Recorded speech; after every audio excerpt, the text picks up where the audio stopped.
Freakonomics Radio is supported by Host Analytics, a provider of cloud corporate performance management and business analytics, offering products working to impact financial decisions for over a decade. More information at hostanalytics.com/NPR. From APM, American Public Media, and WNYC, this is Freakonomics Radio on Marketplace. Here's the host of Marketplace, Kai Ryssdal.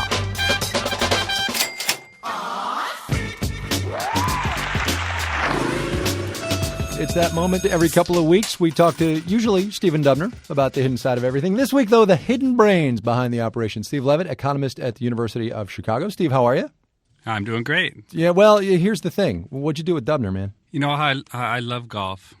I somehow managed to convince Dubner he loves golf, too. So now we got to flip a coin each week to see who gets to play golf and who has to actually That's so funny, work. kid. You know what? I cannot see Dubner playing golf to save his life, but I guess that's a whole nother interview.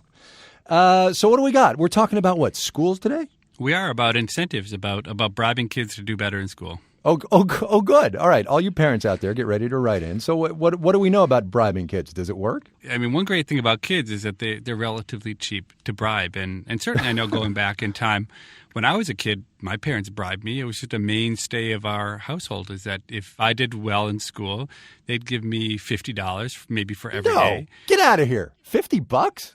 I think, yeah, tons of parents do that. I certainly do with my kids. So you dangle $20 in front of them and say, this is yours if you get an A? I mean, how does it work? One theory about that is that people in general, but kids especially, are very present-oriented, that what happens to them tomorrow or 15 minutes from now matters much more than what happens a year later. So that study that I've just done with some colleagues comes to kids right as they sit down the test. It says, we will give you $20 as soon as the test is over if you improve your performance compared to the last time that you took it. Okay. And so we did this on over 6,000 kids using financial rewards and using non-financial rewards like trophies. We varied whether we everybody gets a trophy nowadays. Didn't you know that? Well, not in our study. So you should have seen the looks on the kids' faces, because one of the things we also do is we give them the trophy. We let them hold the trophy, to sniff the trophy, to really enjoy the trophy. We sit the trophy right on their desk in front of them and say, take the test. And if they don't do well, we snatch it away from them. Oh, no, you do not. We absolutely do. Economists are heartless sons of guns, man. It hurts more to lose something that's yours than it is benefit to gain something. My guess would be that the trophies work for like the third graders, but once you get to a junior in high school, he wants to show me the money, right? With the young kids, the trophies work great. The money works great. It's harder to convince the older kids. They're only the money works. And the money really works all the time, works best when you put it in front of them, you let them see it, and then you snatch it back from them when they don't do well. What happens, though, Steve, when, let's say these kids go into college or they go out into life and nobody's there handing them $20 if they do well, right? Do you lose the gains? I mean, I look at my own experience, which is always dangerous, but I went away to college and my parents stopped rewarding me for getting good grades. It wasn't like I stopped doing it. The counter-argument is that you build up good study habits, hard work, and then those persist over time. But come on, you're a PhD economist at the University of Chicago, for crying out loud, right? You're not... Well, I am now, but boy, you should see me in college. All I did in college was drink and play wiffle ball. It was a miracle I even made it through. What do we know about boys versus girls, right? I mean, is there a gender difference in how this thing works? There's a huge gender difference that we see here, which is that boys are much more responsive at all age levels to every kind of incentive we throw at them. Boys can be bribed. It's exactly right. Well, I think what it really comes down to, and we've seen this in many other settings, is that girls basically always try pretty hard. And when you incentivize them, they can't try that much harder. But boys basically completely slack off unless the stakes are really high.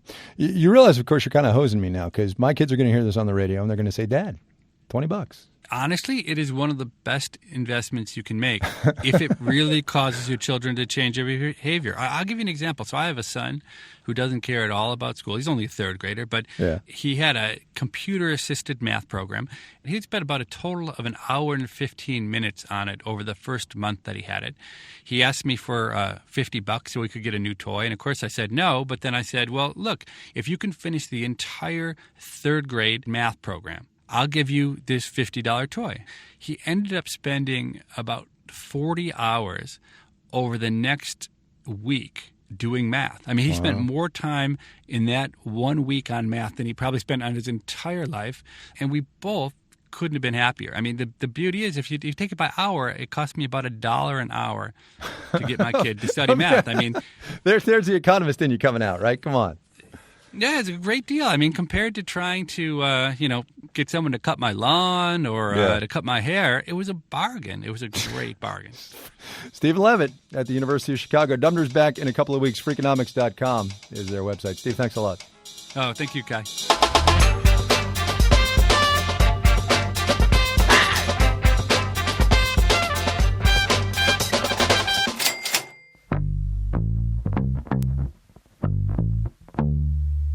Hey, podcast listeners, it's me, Stephen Dubner. Coming up on the next Freakonomics Radio, the legacy of a jerk. She'll be remembered as an astute businesswoman, a rabid historian, a fascinating hostess, and a boundless creative. She loved her family, history, antiques, horses, the arts, and good gossip. She was a difficult mother and a horrendous mother-in-law. She will still be missed. We'll hear some stories about Steve Jobs, too, but maybe not the stories you're thinking. That's on next week's Freakonomics Radio podcast, The Legacy of a Jerk.